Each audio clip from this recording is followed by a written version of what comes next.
Panahon na ng pagbabago, dahil sa ito ay kinakailangan. Tayo na magtulong-tulong na maunlarin ang mahal na himala.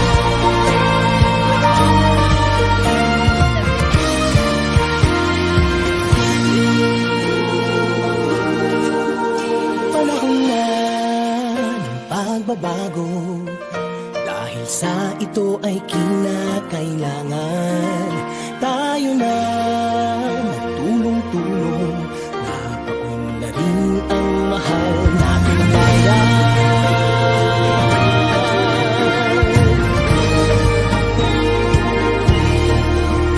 Panahon na magbabago at ayos ang mga dapat ayusin. Dapat lang maging tungkulin ng bawat mamamayan dito sa atin. Ng pagbabago patungo sa pag-asenso, magsikap ng mabuti at nang kuminhawa tayo.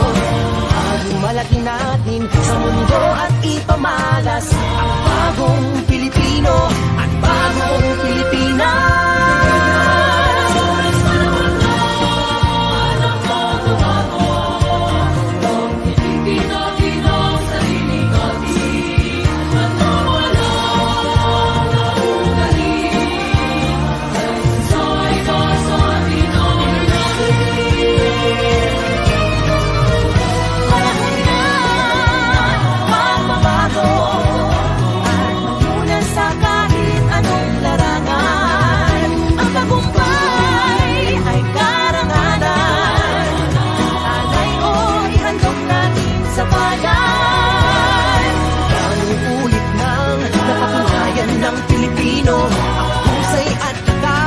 Kagandahan at talento ang makipagpaligsahan kahit anong oras. Bagong Pilipino at bagong Pilipinas.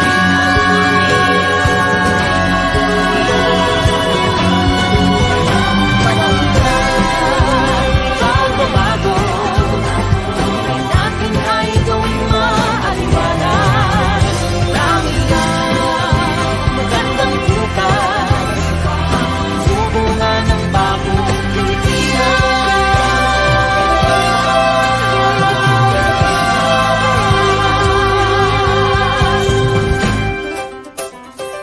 Panahon na.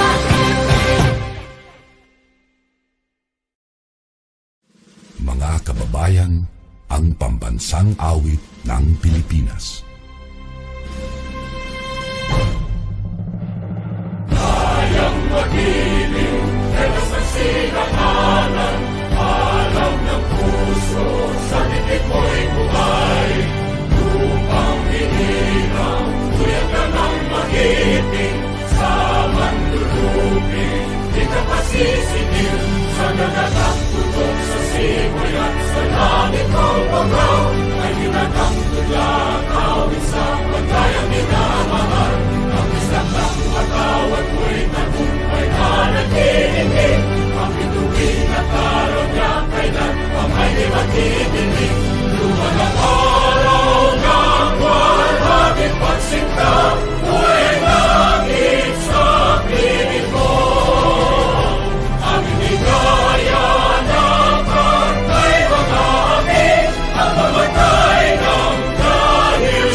Ayan. Good evening po, sir, ma'am.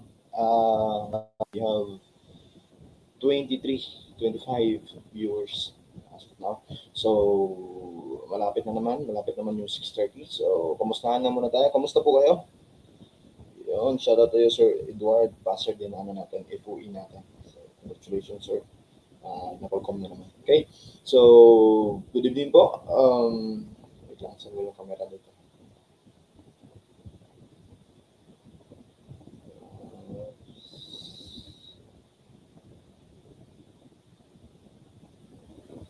Hindi na nakikita yung mukha natin. file ha. Ayusin ko lang muna yung sulat natin. Yun. Okay, so good evening po. Sa 28:30 viewers na. We'll start by 6:30. Okay? So, kamusta kayo? Nakapag-file na po ba kayong lahat, sir, ma'am? Yung mga hindi pa nakapag-file, so meron pa ba hindi pa nakapag-file or nakapag-file na po? Yung, ano sa inyo? So, nasan yung iba? 30 viewers lang tayo. Anyway, siguro baka busy pa. So, ito po yung ano natin review orientation natin. So, ito yung magiging setup ng klase natin, lectures natin. Okay? So, but before we proceed to the discussion proper, am I audible po ba, sir, ma'am? Pakiulit lang po. Baka kasi nawala na yung audio natin. Or baka may sakabal sa boses ko po. Para smooth na yung ano natin, ang transition ng discussion sa atin mamaya. Yes, good evening, Sir Alexis. Good evening, sir. Sir Harley Banal Jr., good evening. Ryan Pangantig, Ma'am Cristelio, good evening po. Ma'am Caberly, yes, good evening. And Sir Charles. And of course, Ma'am Ya, good evening, ma'am. Good to see you again po. Yun, good evening. Okay, please pag-comment po or wala kasi ako nang basa sa comment natin.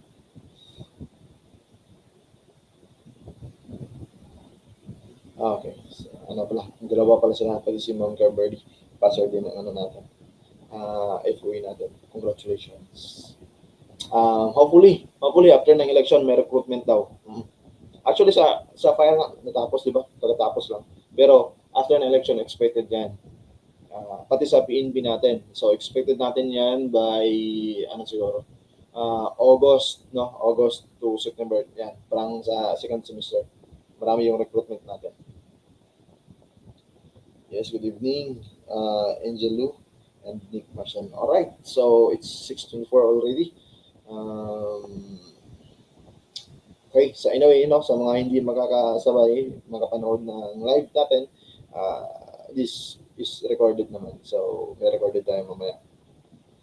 Okay, so tago lang muna ako. Head ko lang muna yung ano natin para makita nyo yung buong screen. So, welcome sa Class Tanglao Review and Tutorial Center. Ako po, muna pala yung magpapakilala. Ako nga pala si Jerome Abao. Ako po yung admin na makakasama ninyo ngayon sa buong 25 days na review natin. So, sa pangalan ng aking mga kasamahan sa Class Tanglao, welcome po sa inyo dito sa group natin. This group po is created para talaga sa mga aspiring, no? Kaya nga napakamura ng ano natin, enrollment fee natin, 500 pesos compare niyo sa iba. Pero yung service na binibigay, yung lecture na inihahandog sa inyo ay ano po, napaka-quality naman. Kaya nga tumagal tayo. We started from 2022 and until now still alive and kicking pa rin yung review center natin. Okay? So, good evening. Let's proceed. Ito pala yung poster natin. Ito po yung kasama ninyo. Kasama ko na magturo sa inyo. Of course, we have Ma'am Clyde Speda, top notcher ng NAPOLCOM. Sir Roy Esteliero, kilala nyo na yan. Lalo na sa mga criminologies students natin or sa mga nagtitake ng board exams. Of course, Ma'am Disa Rehas, kasama natin. Ma'am Grace Capus, top notcher din ng NAPOLCOM. And ako, yung magiging review leader nito. And hindi ko pa napapangalanan, meron din pala si Ma'am Jenny Dapat and Sir Elvin Ahonia. Alright? So, hopefully, kasi last November, hindi naglabas ng top notcher si NAPOLCOM. Iwan natin anong nangyari. Pero hopefully, ngayon, meron, para makuha natin itong top notcher reward natin. Konti lang naman. Sa 500 pesos. Maaaring maging 50,000 plus passer pa. No? It's aim for that. No?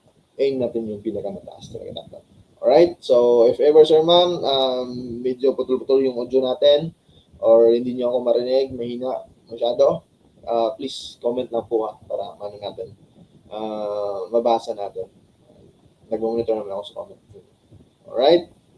So, ito po yung pinaka-review introduction natin. Ito yung PNP entrance exam or mas kilala natin bilang the NAPOLCOM entrance examination. Okay, ito po ay pang-entrance yung kayo ay mga civilian pa, hindi pa uniform personnel.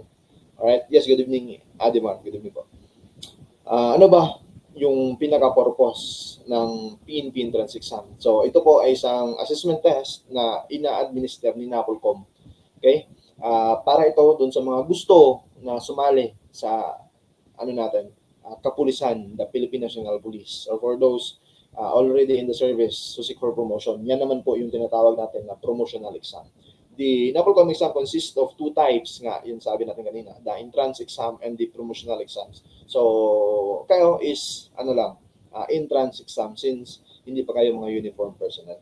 Okay, so let's just focus on the entrance exam. Passing the NAPOLCOM exam is a crucial step in becoming a member of the PNP or an advancing one's career within organizations. Okay, sir, magagamit po ba natin yung NAPOLCOM para sa ibang bureau ng natin, na pwede nyo pag-applyan? Ang sagot po, sir ma'am, ay hindi po. Pag ipasa ninyo ang NAPOLCOM, ito po ay magagamit ninyo solely for applying the Philippine National Police only. Okay? Hindi po ninyo ito magagamit sa ibang bureau natin like Fire Bureau and the DGMB. Alright? Ang sinasabi nila na walang kwenta yung NAPOLCOM exam, napakadali lang daw ng exam. Pero kung nakita natin, sir ma'am, no, sa statistically, yung mga passing rate talaga is napakakunti lang. Actually, umabot pa nga ng 11% lang yung nakapasa sa NAPOLCOM exams. And ngayon, nasa 30%. Imagine natin, kung ganyan kadali yung NAPOLCOM exams, hindi sana nakuha natin yung 50% passing rate, no? Pero dahil nga sa hindi ganun kadali ang exam, anyway, I'll state you why hindi ganun kadali. Kaya nga, yung passing rate natin is 30% lang. Nationwide yan, nationwide yan. So hopefully, fortunately pala, dito sa class ng law, mataas palagi yung passing rate natin. Okay? And kung nakikita nyo sa ibang mga video ko, na dun sa YouTube pina-upload ko, sinasabi ko na talagang madali lang yung NAPOLCOM exam. So ano ba yung difference nila? Masasabi ko personally na madali yung NAPOLCOM exams. Kasi, first off, yung passing rate niya is 70% lang. Okay? Compare natin sa board exams, which is 80%. Sa ibang exams, 75%. Okay? So, yung NAPOLCOM natin is 70% lang. Pero, nasasabi din natin na mahirap. Bakit? Dahil sa kunti nga lang yung pumapasa nila. Yung pumapasa dyan nationwide. So, sa mga retaker, I'm sure merong mga retaker dito, di ba? Ma'am Yap, napapansin ninyo na when taking the exam, the actual exam, parang madali lang talaga eh. No? Parang madali lang. Nasagutan natin, marami pang oras na titira. Pero nagtataka tayo pagdating ng result na hindi tayo na isasama sa passing, sa mga list of passers. So, identify natin yan mamaya. Ano ba yung mga dahilan? Ano ba yung mga mistakes na nagagawa natin? Good evening po, Sir Jomar Cortez. Okay? Ano ba yung qualifications? So, dito muna. Ano ba yung qualifications para matanggap ka, makapag-file ka, or makapag-take ka ng exam sa NAPOLCOM? So, first off, dapat ikaw ay isang Filipino. And bachelor's degree holder. So, dapat graduate ka ng isang 4 or 5 years course. Okay? Hindi po pwede dito yung mga senior high school and yung mga high schools. Okay? Not more than 30 years old. Okay? So, may age limit tayo. And must be at least 1.57 height sa lalaki and 1.52 sa babae. Alright? So, requirements sa entrance exam, since nandito kayo, for sure alam nyo na yan dahil nakapag-file na kayo. Okay, so hindi na natin isa-isahin yan para madali na natin matapos to. So, the pizza ng exam niyo is ngayong April 27, no? So, ano na lang, isang buwan mahigit. Ano yan, 3 oras yan, from 8 a.m. to 11 po. So, ano ba yung mga documents na dadalhin ninyo during sa exam? So, first off, kailangan natin yung NOA ninyo. Okay, buti na lang naisama natin to. Sir, ma'am, wag nyo pong anong tawag dyan? Kakalimutan yung NOA ninyo, no? Ngayon pa lang po dapat dapat nakahanda na yung NOA ninyo. Huwag ninyong ilagay kung saan-saan. Baka kasi mawala. At napakakailangan yan sa exam natin. Dapat dalhin nyo yan. Yan yung parang entrance ninyo or parang ticket ninyo na makakapag-take ng exam. No? Yung NOA na binigay sa inyo, dapat dalhin nyo yan. Dapat ingatan nyo yan. Yung notice of admission ninyo. Okay? Tapos ano pa, bukod sa NOA, ano pa yung nadala natin? ID. One valid government ID. and pencil number 2. Kung gusto nyo, pwede rin kayong magdala ng ballpen. Okay, pero hindi naman nakalagay dito. Ang sinabi lang doon, kung ikaw ay magte-take ng promotional exam, dapat magdala ka ng ballpen. Pero since kayo ay entrance naman, hindi nila nire-require yung ballpen. Kasi yung gagamitin natin pag shading is lapis. But wala namang mawawala kung magdadala kayo ng ballpen. Kaya hindi naman bawal yan. Note, sabi dito, only examinees with printed NOAA shall be authorized to take the exam. Yun nga, yung walang NOAA, talagang hindi kayo makakapag-take ng exam, sir, ma'am. Clearances issued, yung mga barangay clearance, police clearance, NBI, hindi po yung tinatanggap as pamalit natin, as a valid government issue ID. So ano ba yung tinatanggap na ID? Yung ginamit nyo sa during filing, yun po, yung driver's license, passport, postal, gano'n. For sure, alam nyo na yan. Alright? So, ito yung dapat nyong suotin during the exam. So, pwede tayong puro shirt and then pwede din white shirt lang. This is for male and female. Okay? Tapos, black or dark blue pants. Pwede slacks. Yan. Examinees must tuck in their shirts. And of course, sa lalaki, sir ma'am, dapat naka-proper grooming kayo. Okay? Bawal yung matataas yung buhok sa lalaki. Bawal yung may kulay ang buhok. Bakit? Nag-take kayo ng NAPOLCOM for the purpose na mag-apply ka sa PNP. So, dapat during the exam pa lang, observe na ninyo yung proper grooming, sir ma'am. Alright? Okay. So, nandito nga pala. Ito ay nakuha natin sa Region 1 ng NAPOLCOM. Examinees are advised to observe proper grooming. Okay? Okay. Saan yung examination center niyo? Nandito po. Ako is nandito ako sa Region 10. So, dito kami mag-take sa Cagayan de Oro or sa Iligan City. So, hanapin nyo na lang kung saan yung region meron kayo dyan. Okay, dyan po kayo mag-take ng exam. Advice lang natin, sir ma'am, no? Halimbawa, Sunday, di ba? Sunday yung exam nyo, 27. So, dapat pa lang, sir ma'am, sa 26 is, kung malayo yung lugar ninyo, babiyahe kayo ng 2 oras, 1 oras. So, dapat nandun na kayo sa city proper, prior, no? Dapat sa Saturday, nandun na kayo para pag Sunday, madali lang kayo maka-access dun sa room. Kasi stricto po talaga sa oras, sir ma'am, yung NAPOLCOM natin. And hindi naman porket sinabi doon na 8 a.m. mag-start yung exam, so 8 a.m. ka pa pupunta. Hindi po. Dapat as early as 5 or 6 a.m. nandun na po kayo kasi mataas na pila yan, sir ma'am. Alright, so examination coverage, ano ba yung mga, anyway, madali lang naman to. Okay, umabot tayo ng 80 viewers. So, madali lang naman to, sir ma'am. Hindi tayo masyadong mataas ngayon kasi orientation na. So, examination coverage natin, binigay sa atin is 3 hours. It will be allotted covering these subject areas. Ano yun? General information, the verbal reasoning, quantitative reasoning, and logical reasoning. So, total passing rate po niya is 70%. So, 70% that is 105 out of 150 yung dapat ninyong correct. Imagine dapat 45 items lang mali ninyo. 45 items lang. How your score is calculated. So, the PNP entrance exam has 150 multiple choice questions covering 4 general competencies. It follows a percent-based scoring system where the total correct answers are divided by 150. Yun nga, yung sabi ko kanina, na a passing score is 70%, 105 correct answers out of 150 questions. So, wala pong penalty, sir ma'am, sa mga maling sagot. So, if ever na 5 minutes na yung time na natira sa inyo and meron pa kayong 20 items na hindi nasagutan, wag nyo naman pong i-leave blank. Sagot lang po kayo doon. Malay natin, di ba, sa 20 items, makakuha kayo ng 15% correct. Malay natin, hindi natin alam kasi kung para sa atin talagang exam, talagang ibibigay sa atin yan. No? Pero syempre, samahan din natin ng sipag at syaga. So, rookie mistake, ito yung sinasabi natin kanina. Bakit ba marami yung nababagsak sa exam? Kahit nga sa tingin nila, parang madali lang yung exam. So, first mistake is not managing time properly. So, isipin natin, sir ma'am, na time-bounded po yung exam natin. So, dapat talaga, hindi tayo patanga-tanga when answering. So, dapat military time.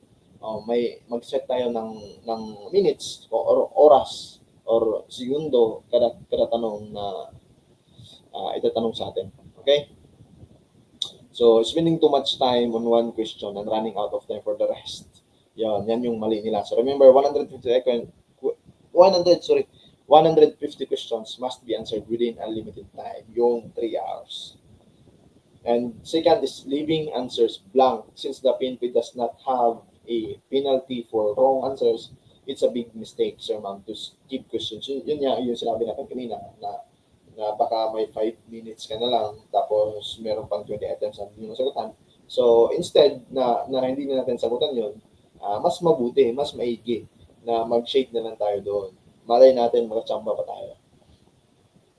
And ignoring instructions. So, some examinees, sir ma'am, fail because they misunderstand the exam format, the shading incorrectly, or not following directions properly. So, ito yung isang pagkakamali pa. And bukod dyan, sabihin ko na lang, isang pagkakamali natin, sir ma'am, is, di ba, yung exam natin is by set. Tatlo yan. Set A, set B, and set C. Ang pagkakamali ng iba, hindi nila na shade kung anong set sila. Paalala ko lang sa inyo na yung magbabasa ng sagot ninyo is machine, hindi po yan mano-mano. Kasi ilang kayo mag-take ng exam, di ba? 30,000, 50,000. So, hindi po yan mano-mano. Machine po yung magbabasa ng sagot ninyo. And, kung walang naka-indicate na shade doon, nung set, malamang mali na. Malay natin. Set B kayo, tapos nilagay na lang ng machine doon sa set A kasi hindi nyo naman na shade yung anong set kayo, di ba?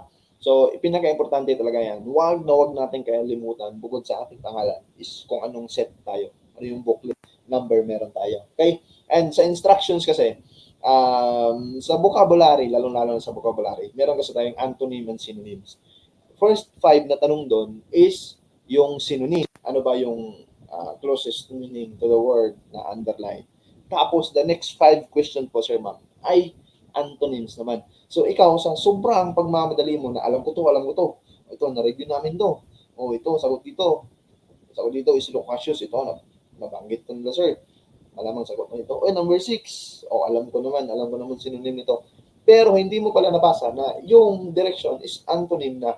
So, kailangan pala talaga natin na basahin ng maigi yung directions. Huwag lang kayong sagot ng sagot. Okay? At tapos yung sa pag-shade pa. Kasi yung pag-shade natin is hindi po siya bubble, kundi box po siya, sir ma'am, no? Para siyang sa PRC, box po yung pag-shade niyo. Anyway, meron naman tayong mga answer sheet niyan. So, ibibigay ko po yung copy sa inyo para kada mock test natin is maano na ninyo.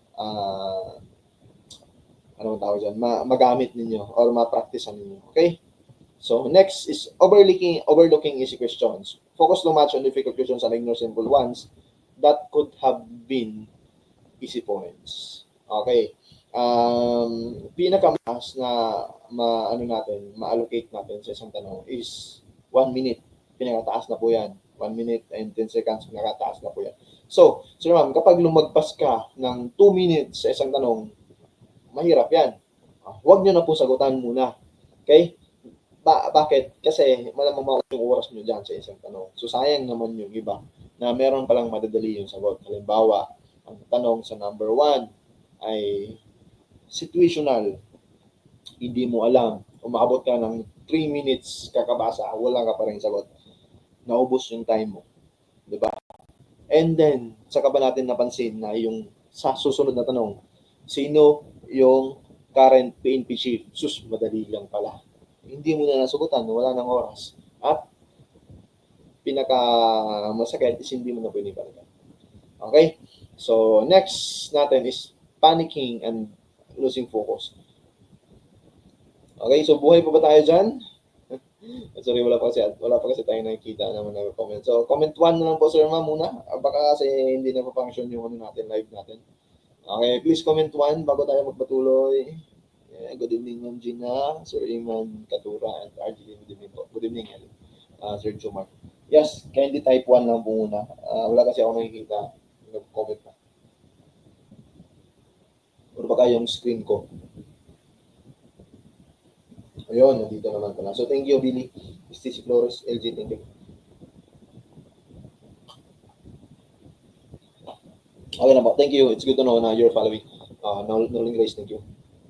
So, panicking and losing focus, anxiety can lead to careless mistakes, confidence, and mental preparation. Okay. So, Ano ba yung panic? Ano yung losing focus? Ano yung anxiety? Ito kasi, ito, sir, ma'am, ito totoo to, ah.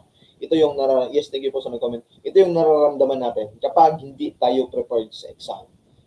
Magpapanik tayo, mawala tayo ng focus, no? Yan yung nararamdaman natin. It's good thing na nag-enroll kayo sa isang review center. I'm not stating na dito lang kayo dapat sa class ng no? Kung kaya naman ng budget ninyo mag-enroll sa isang malaking review center, sa isang mamahaling review center, why not? Pero kaya nga kayo dito, hindi lang sa, siyempre isa na yun, yung mura lang, yung enrollment fee natin. Pero yung quality kasi natin, over time, marami na yung tested, proven and tested na tayo, na maganda talaga no, yung review natin. And I think mga kasama ko dyan na nagtuturo sa inyo. So, sila po yung dahilan. And syempre, kayo po mismo dahil sa pagtitiwala niyo sa class ng law. Kaya tayo lumago pa ng lumago. And in every review naman, 100% ibinibigay namin yung best namin. Okay? So, next is cramming, not preparing. So, parang katulad lang nito, panicking and losing focus. Ano ba yung nagkukos ba tayo nagpapanik? It's because nagka-cram lang tayo, hindi tayo nag-prepare for exams. So, last minute studying leads to confusion. It's better to review consistently over time. Next, not practicing with max exam. So, this is a good thing na nag-enroll kayo sa isang review center dahil meron tayong mga mock tests and mock exams which simulate the actual test ni NAPOLCOM. Hindi naman talaga siya yung actual na lalabas sa NAPOLCOM, pero malapit siya. And yung mga techniques and ideas kung paano magsagot, paano mag-shade, is yan yung napapractice ninyo. Okay? Ano yung palaging sinasabi ng mga top notcher ng NAPOLCOM? Read, and read. Bakit, sir? Bakit tayo magbabasa? Sorry for that. Dahil, sir ma'am, yung tanong na, yung mga tanong sa NAPOLCOM ay more on reading comprehension, more on situational siya. Kung hindi po sanay yung utak ninyo magbasa, halimbawa, matagal na, isang taon na kayong na-stack up, nagtambay, walang review, wala nang activities, isang taon galing sa pagkakagraduate, so wala, trabaho lang, walang basa-basa. Hirap yan. So dapat natin i-practice, reshape natin yung utak natin na kailangan natin magbasa sa ma'am. Dahil kung hindi tayo sanay magbasa, from the first 10 questions pa lang, napapagod na yung utak natin dahil hindi sila sanay magbasa. So yung mga information na pumunta doon sa utak natin is parang nag-overload na. So good thing talaga na meron tayong mga review. So when answering the mock test, sir ma'am po, please don't try to cheat, no? Kasi mag-impact din yan sa inyo eh. Kayo lang din naman, nagbayad kayo ng 500 tapos hindi nyo naman siniseryoso yung pag-review natin. So, saan ba yung impact? Siyempre sa inyo din. Sayang din yung, hindi lang yan sa pera, 500, nahanap natin yan. Pero yung ginugol natin 25 days, 30 days, galing ba sa pag-file, yun yung hindi natin nababayaran. Alright? So, next, PNP entrance exam breakdown. Ano ba yung kailangan nating expect and kailangan natin pag-preparean sa NAPOLCOM or sa PNP entrance exam? So, General Information Foundation Laws. So, ito yung General Information natin. Ito yung mali ng karamihan na porke yung exam ay kinakandak ng PNP, ng NAPOLCOM, more on PNP questions na. So, dyan po, marami yung palpak. Bakit? Sobrang focus nila sa General Information, pati na yung law enforcement, kailangan nila na mag-take sila ng cream kasi marami sila yung tanong na focus na for General Information. Tapos, pagdating sa exams, kunti lang yung tanong. To tell you, ito po yung, sir, ma'am, yung totoong senaryo. Yung general information natin is sila lang po yung pinaka-konti na tanong na items. Or parang same lang sila ni Matt. Parang yung general information natin is nasa 30 or 35 items lang.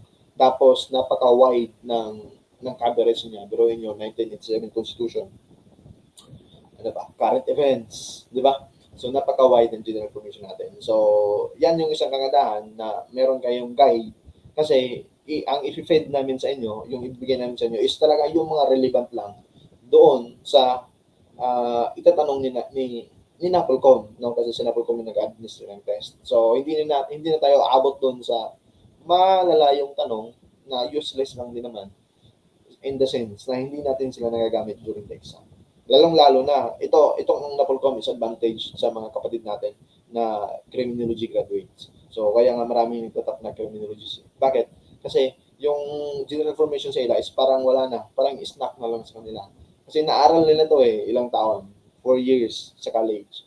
Habang yung iba sa atin, education, yung iba IT, yung iba meron pa nga mga BSBA. So wala tayong ka-idea talaga about sa mga PNP laws. So tayo yung need mag-review. Pero disclaimer lang, huwag tayong masyadong mag-focus sa general information dahil konti lang yung lalabas dyan.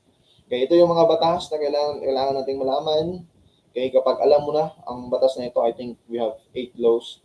So, wala na. Yan na. Alam mo na yung buong general information. Okay? First is siyempre yung 1987 Constitution natin. Yan yung supreme law defining the government structure, citizens' rights, and national policies. So, hindi nawawala yung 1987 Constitution na yan kahit sa civil service, kahit sa fire officer, kahit nga sa mga board exams natin meron yan. Yun ang mga topic, sorry. Next is yung RA 6975 or the DILG Act of 1990. Dito po sa 6975 nagkaroon na tayo ng Philippine National Police. Dati kasi meron tayong Philippine Constabulary, so wala pang 6975 dyan. PCINP kung saan isa lang sila lahat. Yung ano natin, yung Fire Bureau natin, yung Jail Bureau natin is nandun lang sila sa PC, no? Philippine Constabulary nandun lang lahat. Pero pagdating ng 6975, nagkaroon ng Tri-Bureau.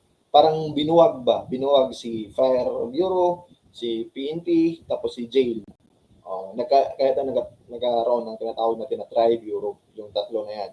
So, dahil yan sa 6975, along with the DILG, na-create din dyan yung NAPOLCOM, no? Yung iba pang mga ahensya ng government natin.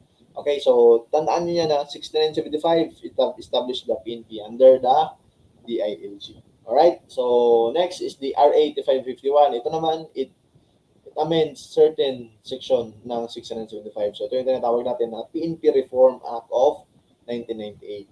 Ano sabi? It strengthened police discipline, human rights, policies, and internal affairs. Next is ito, TIN 591. Ito yung firearms law. Regulates gun ownership, licensing, and PNP-issued firearms. Next to that is the RA 9165 or yung Comprehensive Dangerous Drugs Act of 2003. It defines the drug-related crimes. Tandaan nyo yan. Next is 7438. The rights of arrested person. Kapag ina-arrest ka, ano ba yung mga right mo? Ano yung mga right mo na hindi dapat alisin sa'yo? So, next is the 9262 or yung BAUSI, Anti-Violence Against Women and Children Act of 2004. Next, of course, the Act 33815, Revised Penal Code. So ito po, sir ma'am, hindi tayo masyadong deep dive sa ano ngayon, discussion sa ngayon. Kasi is itong orientation lang, parang gist lang. So mga wala nang magawa, lista ninyo yung mga batas na ito and you can study in advance. Mas maganda yon, no? Mas maganda yun. April 1 pa naman yung start ng lecture natin. Alright? So, tanong agad tayo. So, I need you, sir ma'am, to participate in this para malaman natin, ma-assist natin kayo. Okay? Which law created the Filipino? Nabanggit natin ito kanina, di ba? Which law created the Philippine National Police under the Department of the Interior and Local Government? Okay, 1, 9165, 9262, 665, 851, or 10591. Ano po yung sagot natin? I'll give you about 10 seconds. 10, 9, 8, 7, 6, 5, 4, 3. Ako, wala nakasagot. Okay, 1. Sagot ni Sir LJ Gonzales, Comandante is 4. Kay Jeffrey naman is 3. Kay Raymond is 3. Okay. Tamang sagot natin dito. Kay Sir Giancarlo is 4. Tamang sagot natin dito, Sir Ma'am, is binging 6975 po. Hindi po yung Republic Act 551. Balikan natin ha. Saan ba dito? Yung 6975 po, Sir Ma'am, yan yung established the PNP. Yung 8551 po, strengthened police discipline. So, balikan natin yung tanong. Which law created the Philippine National Police under the DILG? Sagot po natin dyan is 6975. Yes, Sir JR. Congratulations po. Ano ba yung 9165? Di ba yan yung Comprehensive Dangerous Drug Acts? Nandun yan kanina sa mga nabasa natin. Si 9262, BAUC. 675 po. Ito yung tinatawag natin na Department of the Interior and Local Government. Okay? Act. So ma'am, tandaan nyo po ano yung pagkakasulat, ano yung tamang abbreviation ng DILG. Okay? Ano ba yung tama na pagkalathala siya. So, dapat siya po ay Department of the Interior and Local Government. Kasi natanong yan minsan. Ang pinipilihan natin is Department of Interior and the Local Government. Pero ito po yung tama. Department of the Interior and Local Government. Okay? 8551, yan po yung PNP Reform and Trigger Organization Act. 10551, 10591, yan naman po yung Comprehensive Firearms and Ammunition Regulation Act. Okay? Nandun yan kanina. View the slide naman din para ma-review ninyo. Okay? Next is number 2. Under the Republic Act 8551, which body is responsible for investigating and monitoring police misconduct within the PNP? So wala ito, nasa-discuss natin kanina. So ito is para idea lang ninyo. Ano ba yung sagot ninyo? Under the 8551, which body is responsible? So hula-hula lang. Responsible for investigating and monitoring the police misconduct within the PNP. So, Sir Ma'am, ito po ay lumabas dati and may posibilidad na lalabas din ulit. So wag tayong magpa-kumpiyansa masyado. So, sagot ni Sir James Oblena, number 2. Kay Ma'am Grace Saran, number 2. And Sir Raymond Bergado, number 2. Okay. Ang tamang sagot natin dito is correct kayo, number 2. Yan po yung AYAS natin or mas kilala natin bilang watchdog of the PNP. So tandaan natin ano yung AYAS, no? Yan po yung watchdog of the PNP. Pakita ko lang muna yung ano natin, yung mukha natin kasi yun. Hindi ako ngayon nalipan sa'yo. Try natin dito. Okay. So yan po yung sinasabi natin na other term niya is yung watchdog ng PNP natin. Yan po yung IAS. Ano ba yung NBI natin? So si NBI po, Sir Ma'am, is under siya ng Department of Justice. So si IAS po is under siya ni NAPOLCOM, within the NAPOLCOM siya. Tapos yung other term niya is watchdog. Lumabas yan na watchdog ng PNP natin. So IAS po. Commission on Human Rights, ito po ay isang constitutional body. Commission Rights. Nakita po natin ito sa ating Constitution. Alright, nandun po yung CHR natin. So ito naman, tanong, ano yung tatlong Constitutional Commission? So hindi po kasama yung Human Rights dyan. Meron tayong, please take note na lang meron tayong 3 Constitutional Commissions. Yan po yung COMELEC, COA, and Civil Service. Okay, yan yung 3 Constitutional Commissions. Kasi may tanong, Sir Ma'am, na these are all are ano ba tawag, sir? All are part of the Constitutional Commissions except tapos meron doon is Civil Service, COMELEC, COA, Commission on Human Rights, and none of the above. So, piliin nyo doon is Commission on Human Rights kasi hindi siya parte ng tatlong constitutional commissions. Pero sa human rights naman na isang constitutional bodies, tanan nyo yung diferensya. Human rights is a constitutional bodies. Hindi po siya constitutional commission, CONCOM. All right? Next question. Number 3, according to the 1997 Constitution, which branch of the government has the sole authority to declare war? So ito, lumabas to dati. For sure. So ano yung sagot natin for number 3? So I'll read your comment po. Ano tayong tubig?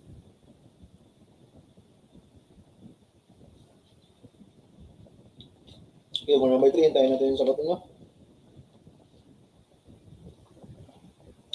Sagot ni James Oblina, number 1. Kay Yap naman is number 2. Okay, ano yung sagot ng iba? For number 3, exciting to. Okay, sa mga wala pang ideya, ano lang, hula-hula lang. According daw sa saligang batas natin, anong branch ng ating gobyerno ang makakapag-declare? Okay, may sumagot na number 3, may number 1. May number 4. Number 1 din. Okay. It's okay, it's okay. Tamang sagot natin dito, sir, ma'am, is ding Congress po. Okay? Ayon sa saligang batas natin, ang tanging kongreso lang ang makakapag declare ng war. Okay? So, si President po, siya yung, Commander-in-Chief during my war. And si President po, hindi siya makakapag-declare ng war. Okay? Kahit nga martial law, hindi siya agad-agad na dapat siya lang makapag-declare. Kailangan siya ng approval ng Congress. Alright? So, President po cannot declare a war. Yung Congress lamang po. Ano ba yung binubuo ng Congress natin? So, isipin natin, sir, ma'am, na Congress is meron siyang dalawang chamber. Meron tayong upper house and lower house. Ano ba yung upper house natin? So, upper house po, compose siya ng Senate natin. Diba? Yung mga senador natin. Ano ba tawag sa pinaka-head nila? Meron tayong Senate President. Sino yung Senate President natin ngayon? Si Francis Joseph Cheese Escudero. Okay, tandaan nyo. Senate President natin is Francis Escudero. Right? Or known as Cheese Escudero. Congress natin, sino? Congress natin, Congress, di ba, meron siyang dalawa. Meron tayong upper house and lower house. Upper house po is Senate and pinangunguluhan siya ng Senate President natin, which is si Cheese Escudero. Yung lower house naman, sir, ma'am, yan po yung binubuo ng representatives natin na hindi po congressman. Congressman natin is senador and representatives. Okay? Yan po yung congressman lang. Bakit din sila yung magawa ng batas. Pag sinabi natin mga representatives, pinangunguluhan po siya ng House Speaker. Sino yung House Speaker natin? Si Ferdinand Martin Romualdez. Alright? Tingog party list. Next, number 4, ito. Ito, interesting to. Ito yung current events. Police officer arrest fake and tells them that the warrant is at the police station but does not show it at the time of arrest. Is this a legal arrest? So, di ba? Kung napansin nyo yung live ni Jen Torre, na sabi niya, sorry for that. Sabi niya daw na it's okay na huliin mo yung sa tao kahit hindi mo pa dala yung arrest. Sabihin mo lang na may na meron siyang warrant of arrest doon sa presinto.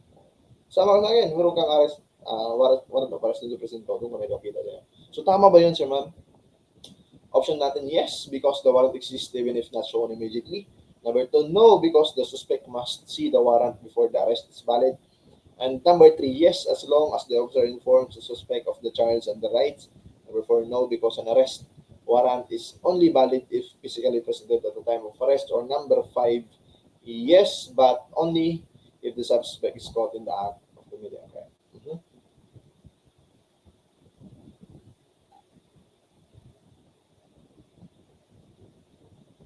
May sagot ng 4, may sagot ng 3. Okay. Okay, yung 5 po is tama siya actually. Pero kung pagbasahin natin yung tanong po, Sir James, is hindi siya valid, no? Hindi siya related sa tanong. Bakit? Arrest na eh. A police officer arrest a suspect until sent that the warrant is at the police station. Arrest a suspect na. So, yung caught in the act po, hindi na siya suspect. Bakit? Kasi huli na siya mismo. On the act, ginawa niya yung krimen. So, number 5 is correct, but not valid. Hindi invalid siya. So, tamang sagot natin dito, sir, ma'am, is no.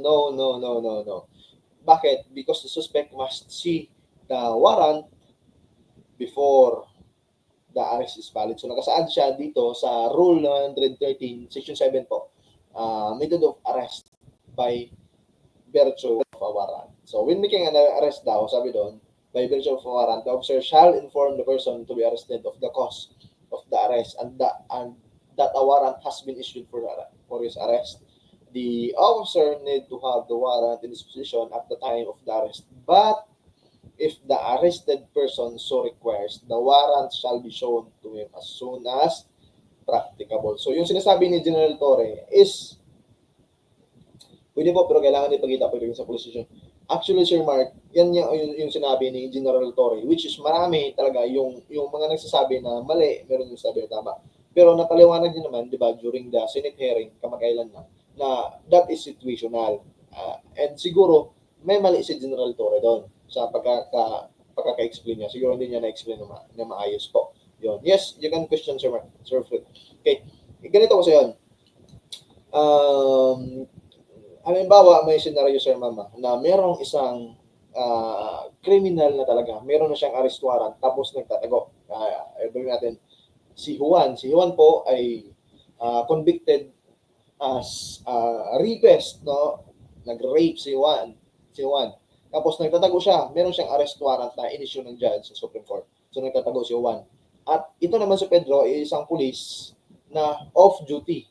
Di ba? Di ba pag pulis po tayo, sir ma'am, kahit on and off duty, dapat pulis tayo. Kahit hindi tayo nakapag-uniform, pulis pa rin tayo. Okay?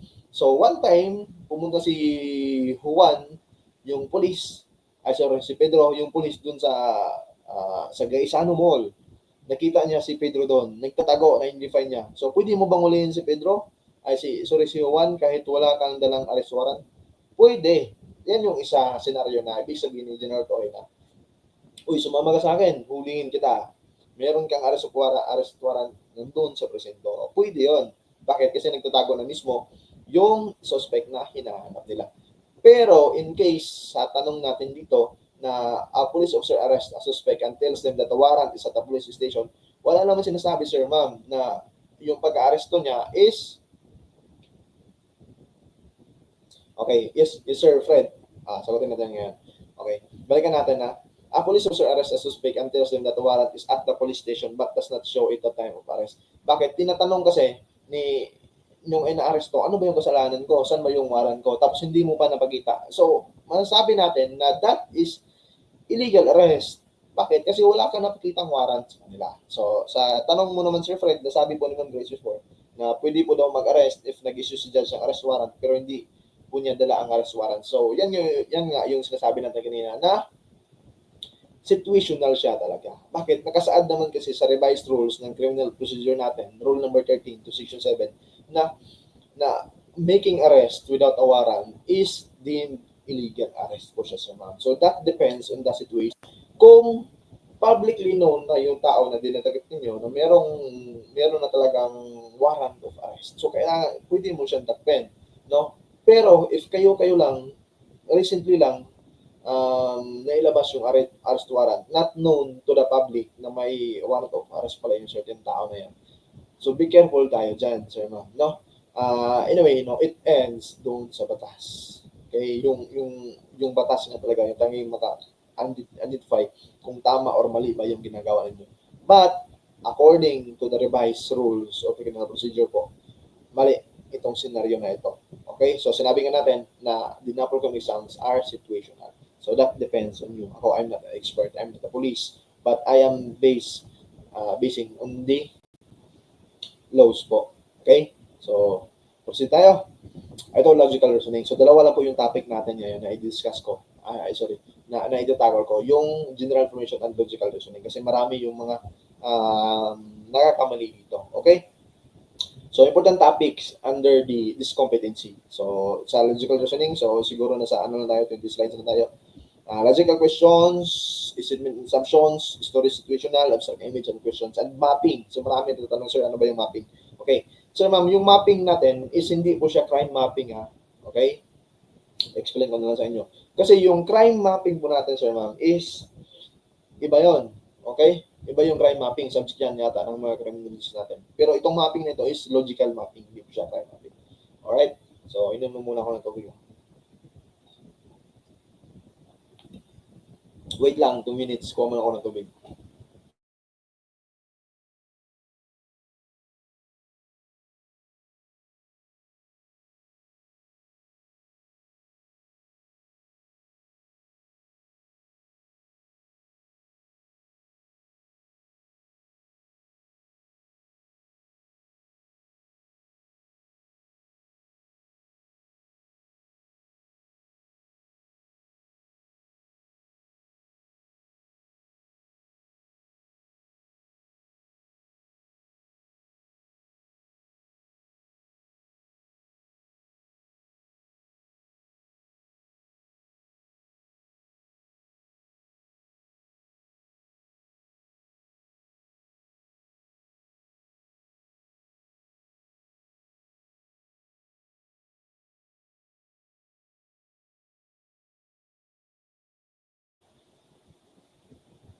Yun, sorry for the delay. Kumuha ko muna ng tubig. Okay. So this will be short. Last 20 slides na tayo. So kailangan natin i-discuss lang mo. Kaya kailangan ko lang muna i-discuss sa inyo ano yung mga important topic under the logical reasoning competency. Alright? So first question is yung mga logical question. So question number 5 natin. Sorry. If you are a fitness walker, there is no need for a commute to a health club. Your neighborhood can be your health club. So you don't need a lot of fancy equipment to get a good workout either. All you need is a well-designed pair of athletic shoes. So meron tayong choices. According sa tanong, if membership in a health club is a poor investment. Number 2, poorly designed athletic shoes can cause major foot injuries. Number 3, fitness walking is a better form of exercise than weightlifting. Number 4, fitness walking is a convenient and valuable form of exercise. And number 5, walking outdoors it provides a better workout than walking indoors. Ano po yung sagot ninyo? For number 5, explain natin ito. So, ask lang po paano po malaman yung score ng mga hindi po sa Napolcom. Ma'am Charlene po, meron silang nilalagay, di ba, yung sa rating, dun sa napolcom.gov.page po. Meron yung rating doon kung saan pwede nyo makita ano yung sagot, ano yung score ninyo. Okay, saan kayo nabagsak? Meron po doon. Or you can directly email po yung Napolcom. Nagbibigay yan sila. Sumasagot yan sila. Okay, sagot natin for number 5. If you are a fitness walker, there is no need for a commute to health club. So parang ito is isang supporting statement. Okay, logical question siya. So sabi dito, if you are a fitness walker, there is no need to commute daw into a health club. Dahil isa kang fitness walker. Fitness, no? Your neighborhood can be your health club. Bakit? Fitness walker ka, walker. No, hindi po yung mga babae na walker ha, sorry. You don't need a lot of fancy equipment to get a good workout either. All you need is a well-designed pair of athletic shoes. Bakit? In the first place kasi, you are a fitness walker. Okay, sa kotas number, si Sir Fred, 5 daw. So, membership in a health club is a poor investment. Wrong. I'm not saying wrong. Hindi siya direct, no, na sinasabi doon sa question natin. So, number 1, can be removed. So, number 2, poorly designed athletic shoes can cause major foot injuries. Wala rin, no? Wala rin siya. Hindi rin natin siya nakita. Ang baga kasi, tinatanong dito is, according to the statement,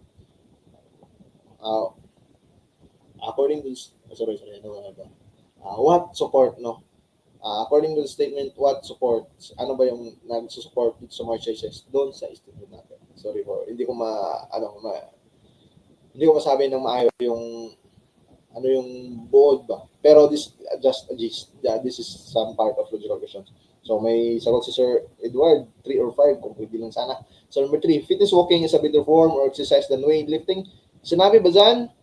Hindi po. Wala pong sinasabi na yung fitness walking is better exercise than weightlifting. Sinasabi lang dito kasi if you are a fitness walker po, wala sinasabi dyan. So number 1, 2, 3 can be removed as well.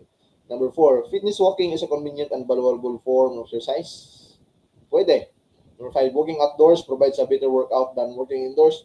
Again, si number 3 and number 5 are parehas. Okay? And wala silang sinasabi doon na fitness walker or yung fitness walking is better sa anumang uri ng exercise. So, wala pong sinasabi na gano'n. So, tamang sagot natin dito, Sir Ma'am, is number 4. Bakit? There is no need. Yun pala yung sinabi in the first paragraph, or in the first sentence. If you're a fitness walker, there is no need to commute a health club. Tapos balikan mo yung sa last part, all you need is a well-designed pair of athletic shoes. So it means, fitness walking is a convenient and valuable form of exercise. Sinabi siya doon mismo sa number 5 na tanong. Alright, so sagot natin for number 5 is 4 po, Sir Man. Alright, so proceed tayo number 6, another logical question. The criminal justice system needs to change. The system could be more just if it allowed victims the opportunity to confront the person who has harmed to them. Also, mediation between victims and offenders would give the offenders a chance to apologize for the harm they've done. So, ano yung sagot natin for number 6? So, sagot po kayo.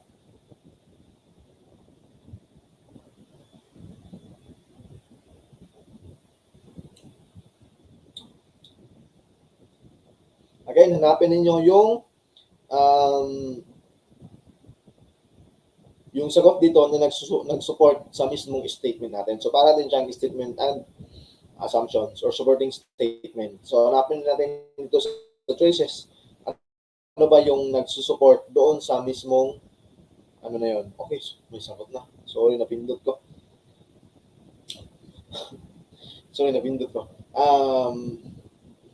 The system should provide the victims the right to confront their offenders. Bakit? Sinabi naman, nandyan naman kasi, no? So, learn the art of vindication is wala, hindi siya included dyan. Sa tanong natin, hindi siya nakita natin dyan. Learn to forgive your offenders, wala rin. Diba? Mediation between offenders would give the offender a chance naman to apologize to harm they have done. Pwede siya, pero walang sinasabi na yan talaga yung pinakabutatan. Pero pwede natin siya i-check muna. Number 3, insist that the offenders be punished. Wala. Kaya nga, wala na, automatic arrest na yan. Kaya nga, sinabi dito na dapat nila i-allowed na makita yung victims nila to solve the crime. No? So, the system should provide the victims the right. So, ano ba yung mas mabigat? The system should provide the victims the right to confront their offenders. So, hindi naman ibig sabihin na kinonfront mo yung offenders mo, meaning na ano mo na siya, ipa-forgive mo na siya. No, hindi naman sinabing ganoon. So, yung number 2 is kulang siya mismo. Pero yung number 4 natin is parang generalized na sagot. So, tama sagot natin for number 6 po is option number 4. Alright. Okay. Next. Statement. Ito na naman yung statement and assumption. Statement. Imprisonment for 27 years made Nelson Mandela the president. Assumptions. Only one who will be imprisoned for 27 years will become the president. Number 2, to become the president, imprisonment is a qualification. Marami yung nag-ano dito. Nag-struggle. Ano ba yung ibig sabihin ng implicit and explicit? So ito na lang, no, to make it short, yung definition ng implicit, sir ma'am, is napaka-vague. Napaka-ano natin, hindi natin masyadong maintindihan agad-agad. Kasi sinabi, implicit is indirect. Indirect siya. Na hindi niya direct na tinutukoy yung isang statement mo. So parang indirect siya. Pero in the sense na tinutukoy niya parang indirectly nga. Compare natin sa explicit na pag sa amin explicit, yan talaga yung tinutukoy ng statement na yan. So, para hindi na kayo masyadong malito about what is the meaning of implicit. Sabihin, pwede nyo napalitan yung implicit natin is only assumption 2 is true. Neither 1 or 2 is true. Ganun na lang. So, huwag nyo nang i-complicate masyado. Ano ba yung talagang ibig sabihin ni implicit. Okay? So, ano yung sagot niyo? May sumagot ng number 4, may number 5. So, sabi dito sa isang statement daw na imprisonment for 27 years made Nelson Mandela the president. So, may assumption naman. Number 1, only who will be imprisoned for 27 years will become the president. Tama ba o hindi? Sinabi ba siya doon sa ano natin, sa statement natin? Hindi po natin nakikita doon, no? So, number 1, assuming mo na only those who will be imprisoned for 27 years will become president, is kulang siya. Hindi siya directly tinutukoy dito na imprisonment for 27 years made Nelson Mandela the president. Hindi naman sinasabi na yung pagkaka-imprison talaga ni Mandela for 27 years alone, yung kaya siya nagiging president. So, assumption 1 is pwede, no? Pwede siya, implicit siya. Okay? Pwede siya.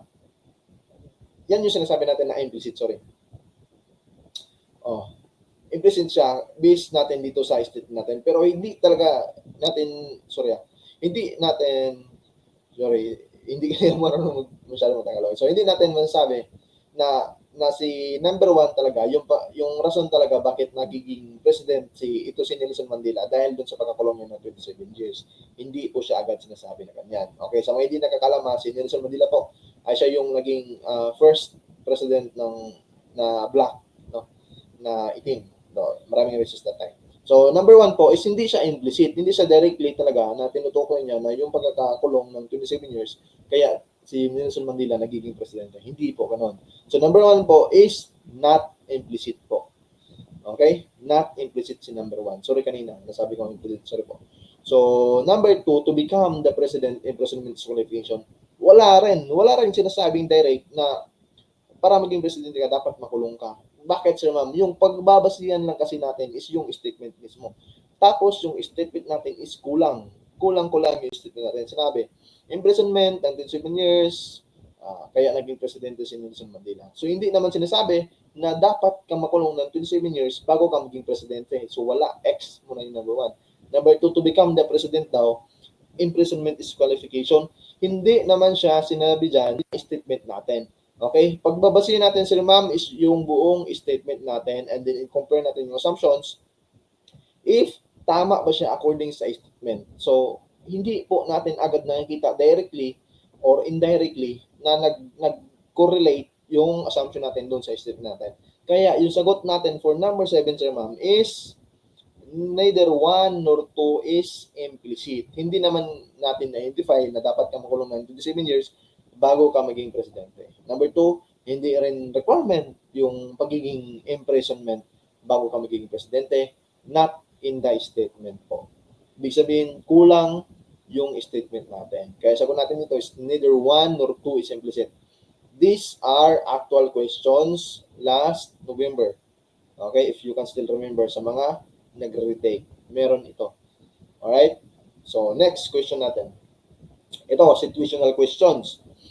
Ito, meron to. So, lumabas talaga to. Ronald, Faye, Jay, test. So, kung meron kayong mga ano dyan na ballpen and notebook po, please take note or make a diagram about this one. So, ano yung sagot natin dito? Please make a diagram po. Ronald, Faye, lumabas to 3 times at lumabas. So, lumabas din to ulit. Ronald, Faye, Jay, Tess, and Paul travel extensively on business. 4 of them have visas for Ukraine.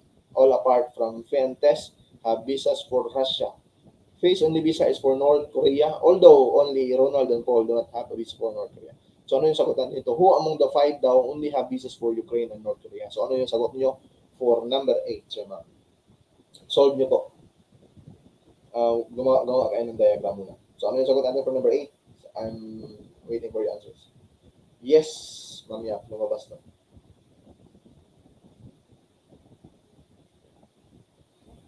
So, I'll be waiting for your answers sa number 8.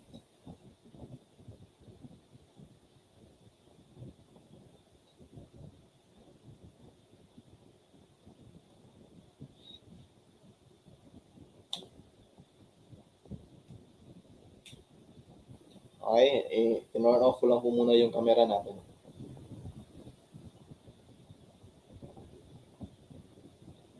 Okay, ano sagot niyo for number 8? Meron ba?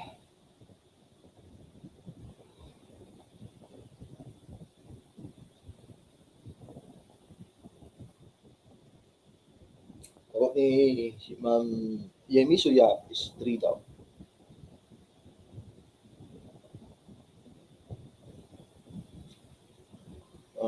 How about others?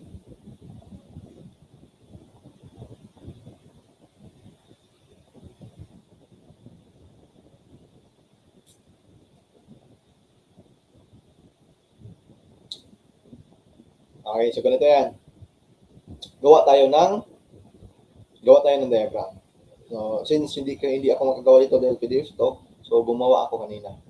Yan po yung diagram natin. So, explain ko na lang ha. Wala po akong, hindi nyo nakita kasi yung ano natin, cursor natin. So, di ba, in the lower right, nakita nyo yung parang diagram natin dyan. Meron tayong RUN sa taas. Ibig sabihin po ng RUN na yan is Russia, Ukraine, and North Korea. So, yung pangalan naman natin sa left side, RFG, T and P, that stand for Ronald, Faye, J, Tess, and Paul. Okay? So, sana po ma-follow ninyo.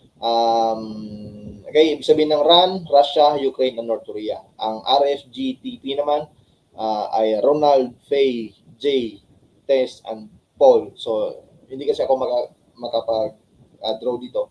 Kaya, diagram ko na lang kanina. So, si Ronald po, sabi dyan, is Ronald, Faye, J, Tess, and Paul travel extensively on business. So, 4 daw sa kanila have visas for Ukraine. So, 4 lang, di ba 5 sila? So, dapat 4 lang kay Ronald, Faye, J, Tess, and Paul ang merong visa sa Ukraine. Sinabi naman na all apart from Faye and Tess have visas for Russia. So, ibig sabihin daw, sa kanilang 5, 2 lang, si Faye and Tess lang yung walang visa sa Russia. Kaya nga, nakita nyo dito sa diagram natin na yung F natin ay naka-X yung sa Russia nila. Kasi all apart from Faye and Tess have visas for Russia. So, ibig sabihin, ang may visa sa Russia dyan is si Ronald, si Jay, and si Paul lang. Alright? So, si Faye and Tess, wala silang visa sa Russia. So, dito naman tayo. Susunod na statement. Faye's only visa is for North Korea. So, yung visa ni Faye are for North Korea na lang. For North Korea lang mismo. So, ibig sabihin, walang visa si Faye sa Russia and Ukraine. So, ibig sabihin, yung tanging visa ni Faye is sa North Korea. So, tignan nyo yung Faye dyan, yung F dyan. Diba? Meron siyang check doon lang sa bandang N sa last part. Okay? So, balikan natin, Sir Mama, yung scenario na lang kanina sa first, sa second statement daw. Na Ronald, Faye, Jay, Tess, and Paul travel extensively on business. 4 of them have visas for Ukraine. So, na-identify na natin sino yung walang visa sa Ukraine. Yan si Tess. Siya yung walang visa sa Ukraine. Bakit? Kasi sinabi nga dyan na all apart, Faye's only visa is for North Korea. So, na-identify natin sino yung may visa sa Russia, sino yung may visa sa Ukraine. So, balikan natin. Ronald and Paul do not have a visa for North Korea. So, si Ronald daw and Paul, wala silang visa sa North Korea. So, ibig sabihin, sila lang dalawa, no? Si Ronald and Paul lang yung walang visa sa North Korea. So, ibig sabihin, si Faye, Jay, and Tess, meron sila for North Korea. So, yan na yung diagram natin. Ngayon, ang tanong, who among the 5 have visas for Ukraine and North Korea? So, Ronald, Faye, Jay, Tess, and Paul. So, si Ronald po, Sir Ma'am, meron siyang visa for Russia and Ukraine. So, wala po siya pang North Korea. So, automatic, erase na natin yung may mga A dyan. So, erase natin si number 2 and number 5 option. Erase natin yan. So, we left with option number 1, 3, and 4. Ngayon, option si Faye. Si Faye naman. Ano ba yung visa ni Faye? Si Faye po is merong visa for North Korea only. Wala siyang Ukraine. So, automatic, erase na natin si Faye na dyan. So, erase natin si option number 2 and option number 3. So, we left with option number 4, C and D only. Sino ba yung si C and D? Si J and Tess. So, tignan natin si J and Tess. Meron ba silang visa for North Korea and Ukraine? So, dyan, no, si J po, may tatlong check siya. Meron siyang visa for Russia, Ukraine, and North Korea. Habang si Tess naman is wala siyang visa for Russia, pero meron siyang visa for Ukraine and North Korea. So, follow ba? Naka-follow po ba kayo? So, masarap to explain kapag meron tayong cursor, meron tayong drawing tablet. So, hindi natin nadala ngayon. Kaya, ginawan ko na lang ng short diagram kanina. Kaya ito yung sagot natin. For number 8, tamang sagot natin is 4 po. C and D only. Alright? Okay. Sige, next question natin. Ito. Ronald, Faye, J, Tess. Okay. Balikan natin. Who among them have 2 identical visas daw for number 9? Ronald, Faye, J, Tess, and Paul. So, balikan natin na. Sino doon sa kanila yung mayroong 2 identical visas? So, si Ronald ba? Faye, J, Tess, and Paul. Tingnan natin. Ronald, ang ano niya is Russia and Ukraine lang. So, wala siyang North Korea. Habang si Faye naman, North Korea lang. Si Jay naman is Russia, Ukraine, and North Korea. Si Tess naman is Ukraine and North Korea. Habang si Paul naman is Russia and Ukraine. So, balikan natin. Among them have 2 identical visas. Si D and A only. Si D and A. Tess and Paul. Parehas ba yung visa nila? Balikan natin. Tess, D daw, and Paul. Okay, parehas sila pero wala silang Russia and wala silang by Ukraine. Alright? So, hindi po sila parehas talaga na hindi sila talaga identical. Bakit? Kasi si Tess is wala siyang North Korea. Habang si Paul naman is walang si Paul ay walang North Korea. Habang si Tess naman ay walang Russia. Next is A and B. So, si Ronald and Faye, parehas ba? Hindi po. Bakit si Ronald is meron siyang Russia, Ukraine. Habang si Faye ay North Korea lang. Next, B and C. Si B, Faye and J, tama ba? Faye po, hindi rin, no? Kasi si Faye is isa lang, tapos si J tatlo. Yung ano niya. Number 4, C and D only. Si J and Tess, parehas ba J? Pwede rin si J and Tess. C and D. Sorry, C and D ba yun? C and D, J and Tess. Okay? Kaso kulang yung ano ni Tess. Kulang yung visa ni Tess. Bakit wala siyang visa for Russia? Okay? So next is A and A. Ronald and Paul. Si Ronald po, meron siyang visa for Russia and the same with Paul. And meron din for Ukraine. So, same sila. At wala silang visa for North Korea. So, ibig sabihin, number 9 po, tamang sagot natin is A and A. Yun, Andrew A. Correct answer natin is number 9. Next, ito, abstract. Lumabas to. So, ano yung sagot natin dito? For number 10, ano yung sagot natin? Ito is pabilisan lang. Pabilisan, sir ma'am. 1, 2, 3, 4. Find the missing part. Ano yung sagot natin dito?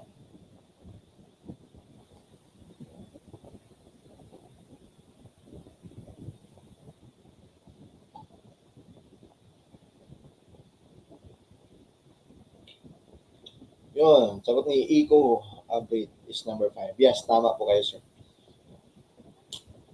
Parang sinegregate lang ba yung part niya from whole to parts. Ganun lang. So, tama po, number 10. Next, ito, mapping. Masyado mong maliit. So, palagyan lang muna natin. Ito mapping, sir ma'am. Explain ko lang pala muna ito bago natin maliit.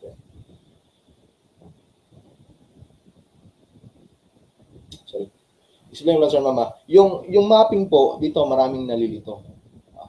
To tell you honestly, maraming nalilito dito. Bakit? Dahil sabi nila na ang mapping daw, kapag kunwari, kapag emergency, kahit pa kapag emergency, kung ikaw naman ay isang police, kailangan mong tumawid doon kahit na one way.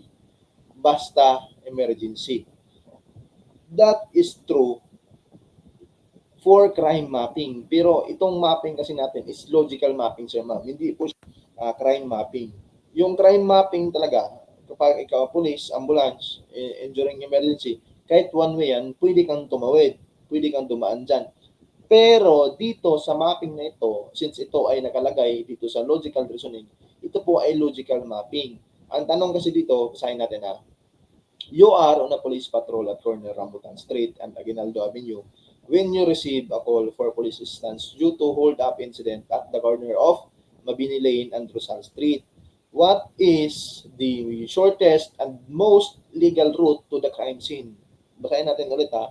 What is the shortest and most legal route to the crime scene? So, ibig sabihin, sir ma'am, kahit pa ikaw ay isang police, ikaw ay isang emergency, sir ma'am, hindi ka po pwedeng tumawid doon sa one way. Bakit? Kasi hinahanap dito is what is the shortest and most legal route to the crime scene. Okay? In the first place, hindi po ito crime mapping. So, baliin natin yung mga paniniwala ganyan na kapag daw emergency is dapat ka talagang pwede kang tumawid doon sa mga one way. Ayan.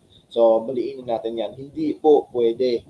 Kasi ito po ay isang logical questions. Dapat po tayong sundin kung ano yung rules na binigay doon sa tanong, sir. Okay, yan lang naman po kailangan kong explain. Okay? So, dito, alam ko masyadong maliit ito. Sige, explain ko na lang ng konti, ha? Meron kong diagram dito, hindi ko naman ano. So, dito, sir, ma'am, dapat na-practice niyo po yung compass. Yung north, east, south, and west. Ito po yung dapat din yung tandaan when answering the mapping. Saan ba yung north? Saan ba makikita yung south? Saan ba makikita yung west and yung east? Yan talaga yung importante. Dahil marami dyan yung nagkakabaliktad. Okay, ito na natanda natin. Basta east po, harap natin, yan yung kanan natin, no? Pag west naman, yan yung kaliwa. Alright? Okay. Sige. Since ang tanong natin dito is what is the shortest and most legal route, tamang sagot po natin dito is number 2. Okay? Marami naman sa inyo yung nakakaalam. Number 2 po. Okay? Mali po yung number 1, 3, and 5. Si number 4 po is okay si number 4, pero i-compare natin kay number 2, mas konti lang yung route ni number 2. Kaya po number 2 yung tamang sagot natin. For number 11 po. Okay, hindi ko na masyadong ma-explain to kasi alam ko masyadong maliit din sa inyo. And we will be having naman na topic dito. No, we will be having a broad topic for this one. So ito na lang is for you to know the gist kung ano ba yung mapping na yan. Okay? So next, from the wet market, you are to bring the injured victim to the hospital What is the shortest and most legal route for number 12? Kung nakikita nyo or hindi nyo nakikita, ano po yung tamang sagot dyan for number 12, sir ma'am?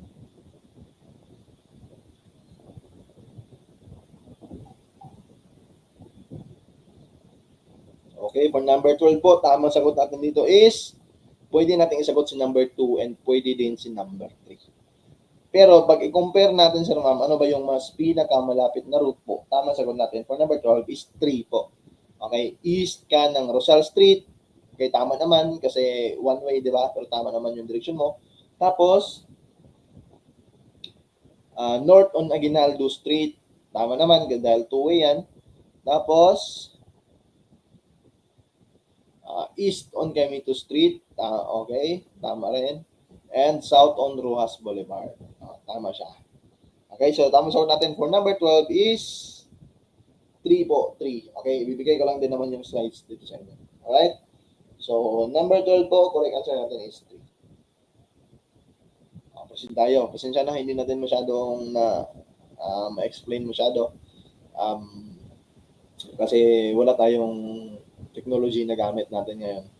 Dahil laptop lang po yung gamit natin. Okay? So anyway, at least may idea kayo. Okay lang po ba? At least may idea lang kayo. Ano yung mapping natin? Ano yung kaibahan ng crime mapping and logical mapping? Next is Tanglaw orientation. Ito na talaga yung Tanglaw group orientation natin. So ano ba? Kapag na-enroll kayo sa class Tanglaw, ano ba yung meron? Ano ba yung dapat meron kayong access, sir ma'am? So dapat ito yung 25 days review inclusions natin. So meron tayong private Facebook group. Ito, di ba? Kung saan nandito kayo nakasali. We have 80. So maabot tayo ng 100 kanina. Kahit i-share nyo po ito, sir ma'am, sa newsfeed niyo, hindi po talaga ito makita ng iba na hindi kasali sa group. Kasi need talaga nila ng access muna sa Facebook group natin bago sila makapanood ng live. So this is exclusive for you, sir ma'am. Okay, kaya lang, please don't share po yung mga videos natin. Please don't download and share po others. Kasi, sir ma'am, bawal yan. May batas tayo para dyan. And syempre, unfair din naman sa mga kasama ninyo na kahit 500 pesos, malaking bagay na yan. So, sayang naman, na unfair naman sa inyo na nag-enroll kayo, nagbayad kayo ng 500 pesos, tapos sinishare lang ng kasama ninyo doon sa mga hindi nag-enroll. So, that is considered as pirata. And sayang din, unfair din sa inyo. Okay? So, tulungan lang tayo dito. Gagawin namin yung pinaka-the best namin. And of course, is hingin din namin yung buong pwersa ninyo na sana last take nyo na ito ng na-program exam sa namapasa ninyo. Okay, so bukod sa Facebook group, sir ma'am, meron tayong group chat. So, kung napapansin nyo po sa group chat natin na meron tayong PNP April 27, 001. So, meron pong dito is 002, 003 is 004. So, yan po yung section ninyo. Alright? So, Class Tanglaw, Grace, kung sino po yung admin dyan. So, Grace, si Ma'am Grace yung admin dyan. Gerald, Master Class yung admin. Tapos, sa Tanglaw, ako po. Alright? So, live lectures link, ito po yung link, di ba? Kung nakita nyo po sa GC ninyo, isin-send ko po doon, kinapi ko po and send doon. Yan po yung live lectures link natin. Recorded lectures link is after po nito. Okay? Ibibigay ko din sa GC, sa Google Drive natin, yung link natin. And mock test po will be posted naman. Okay? Mock test will be posted. Examination tips and technique, ito po ay sa bandang dulo na ng review natin kung saan sabi din natin si Roy Estelero na mabibigyan ka ng idea paano ba mag-apply sa PNP. So, good thing with that. And examination tips and technique, ano ba yung mga kailangan nating pinakamalupit na tips na dapat niyo malaman during the exam. Alright? Okay. So, parang nakulangan pa kayo sa natin sagutan natin. So, anyway, meron pa naman tayong time kasi 2 hours lang tayo ngayon. So, let's add sample actual questions. Kunti lang naman to. Siguro nasa 5 questions lang to. Okay? So, nasa pala tayo? 8 questions na tayo. Okay. Who is the new chief of the Philippine National Police? Padaliin na natin. So, ano po yung sagot natin for number 13? Sino ba yung current PNP chief natin? Ito, lalabas to. Palaging lalabas to. Automatic 1 point na.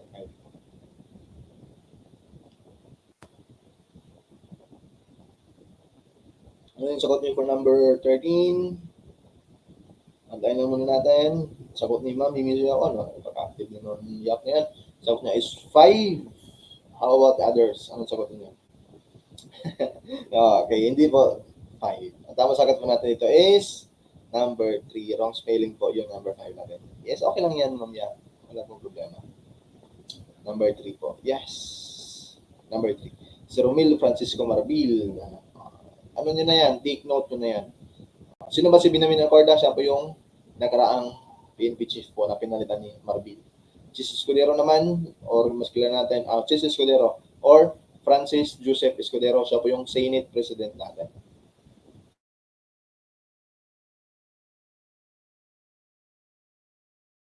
Then, that is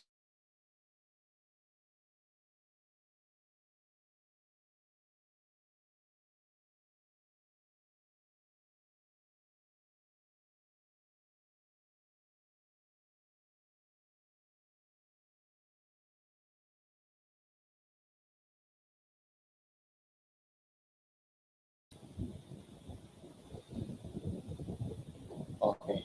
Okay na, bumalik na. Nawala kaunti yung signal natin. Sorry. So, mic check, audio check. Okay na po ba tayo dyan?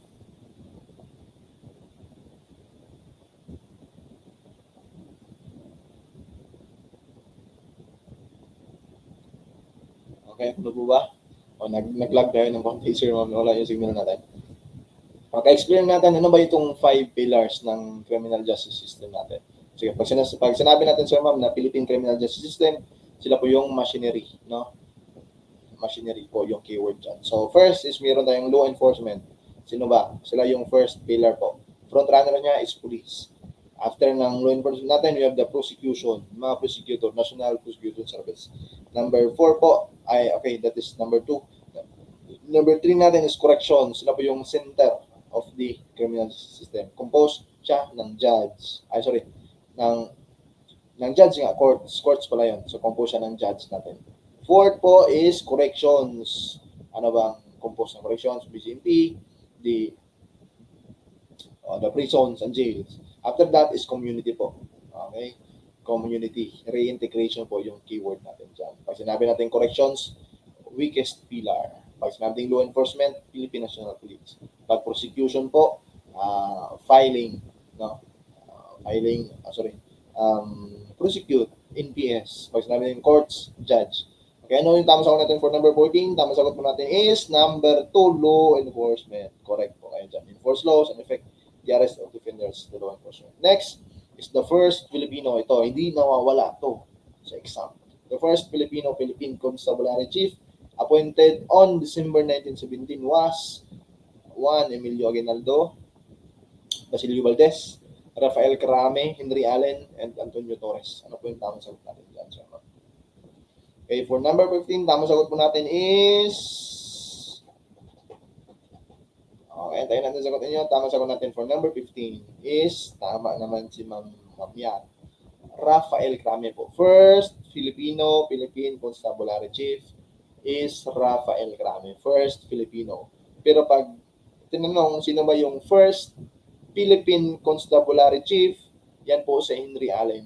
Pero pag may first Philippine Constabulary Chief, that is Rafael Carame. Okay, that is the difference.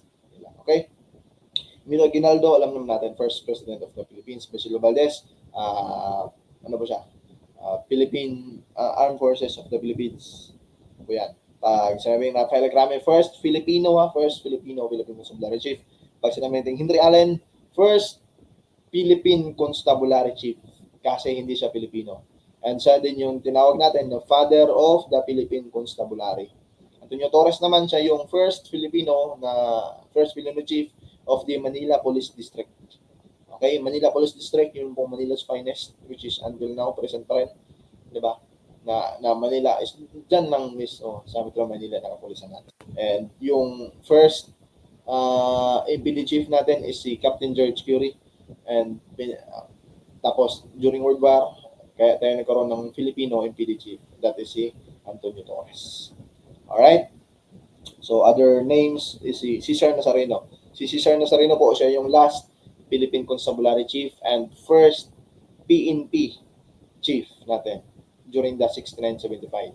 So, alright? And then si Fidel Ramos, siya yung first Philippine Constabulary Chief na naging President of the Republic of the Philippines. Take note of that. Last 5 questions. The power of the state which allows the government to take private property for public use for as long as the government pays just compensation is 1. Police power, 2. Political power, 3. Power of taxation, number 4. Power of eminent domain, number 5. Judicial power. So ano po yung tamang sagot natin for number 16? Hintayin ko po sa komento. So last 5 questions. Okay, sagot is may sumagot ng number 4. Wow, welcome sa group, sir.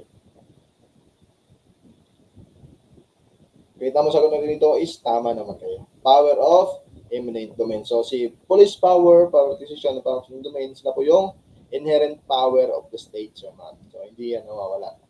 Okay? Very good. Very good. At least, no, meron na kayo talagang ideya. Hindi na tayo mahihirapan dyan. Pansit na lang sa iyo yung general information natin. Next, question number 17. Which of the following has the administrative control and operational supervision over the PNP? Administrative control and operational supervision over the PNP. Ano yung sagot natin for number 17? Number 17, ano po yung sagot?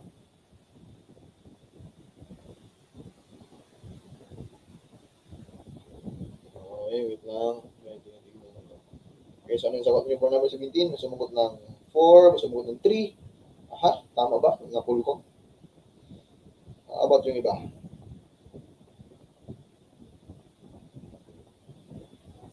Marami sumagot ng number 3.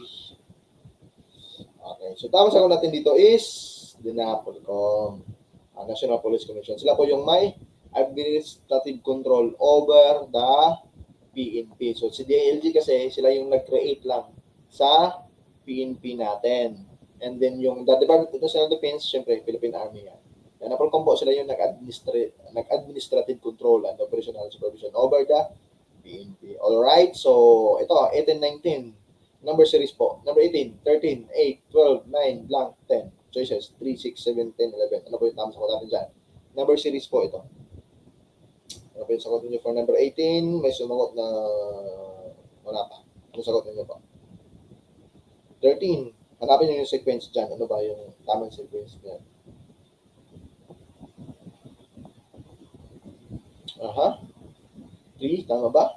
So, pati mouse ko hindi nyo makita. So, 13, 8, 12, 9. So, meron siyang pattern, sir, mama. So, si 13 po, di ba?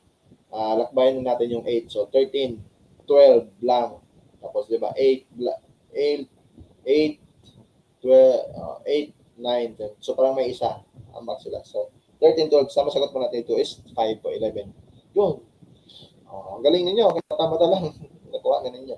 So, number 19 po, 50, 35, 47, 38, 44. Ano yung sagot natin for number 19? Sagot is number 5 pa rin. Tama pa rin. Bakit, sir? Di ba 50, nagiging 47, nagiging 44. So, malamang sunod niyan mamaya is 41. So, dito naman is si 35 plus 3 naman tayo. 35 plus 3 equals 38. 38 plus 3 equals 41. Alright. Next natin. Ito, last question, sir, ma'am. Fish is to school. Ito lumabas na. Paulit-ulit ito. Fish is to school. Choice natin is professor is to faculty. Elephant is to jungle.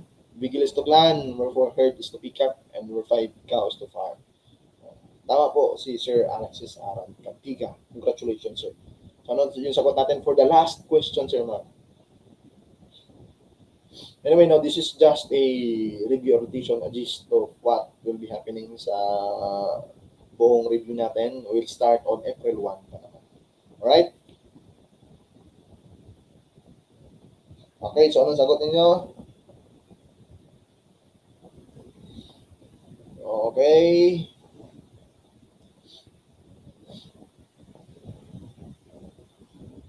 Okay, for this last question, please, state na lang din bakit yan yung sagot ninyo para mas maganda. Ito, last question naman to. So, number 20, 1 is your answer and why. Samahan natin na konting explanation bago natin tapusin yung buhay natin. Yung review natin. Bakit number 4, Sir Bonifacio? Sir RPJ, bakit number 5? Sir John Ray Barita, bakit number 3? Sir Fred Ramos, bakit number 3 yung sagot mo ninyo?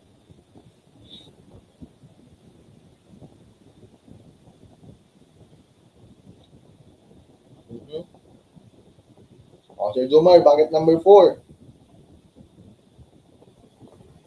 Kaya wala nag-explain eh. So, ako na lang. So, cow farm kasi sa farm talaga nakalagay yung cow. Cow is to farm. Group of animals, Sir Christian. Kaya daw number 3, bigil is to plant. 3 po, sir.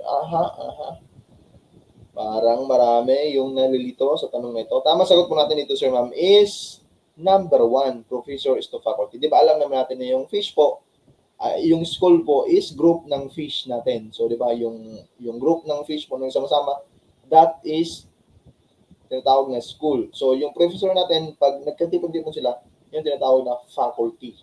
Okay? Si elephant po, jungle. Pwede naman, pero kapag jungle kasi, marami sila. Marami yung nasa jungle natin. Merong lion, merong mga tiger, gano'n. So, wide siya.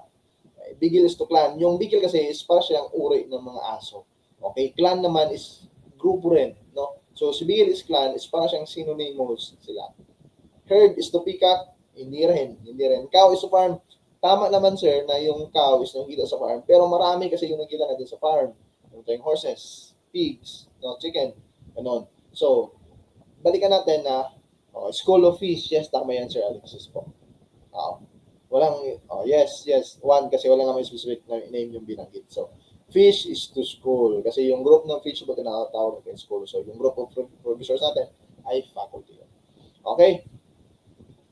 Alright. Sige. So, thank you so much, Sir Ma'am. Dito po nagtatapos ang ating review orientation and hopefully, sana may nakuha kayo kahit kunti man lang sa na-discuss natin ng mga pahapyaw and sana naliwanagan po kayo sa ano yung magiging takbo ng review orientation natin. So, we will start April 1 po. Yan po yung pinaka-start natin up to April 25. So, magiging na, no? Isang buwan mahigit na lang yung exam na nila. So, hopefully, na may pasan nyo na yung Apple Com exams. And malay natin, matulungan nyo din kami sa class ng laon na kayo naman, di ba, yung magtuturo dito sa harap. Thank you so much po and sa recorded natin pag-iantay na lang po, ha? So, thank you so much. May natutunan po ba kayo? Ako natin napusan to? Meron po ba? Kahiya naman. Yes, thank you, Ma'am Jardine. Thank you, LJ Gonzalez. Thank you, Sir Eiko. Thank you po. Welcome po sa group. Welcome sa group namin sa class ng law. So, on behalf po sa mga natin, kasama namin, welcome po sa inyo. Welcome po. So, tulungan natin to. Basta Sir Ma'am, promise lang po na gawin po ninyo yung pinaka-the best ninyo. Kasi kami, gagawin din namin yung pinaka-the best namin. Yes, thank you, Sir Fred Ramos. Thank you po. Okay, so end na po natin, Sir Mama, yung live natin. Thank you. Good night po, everyone.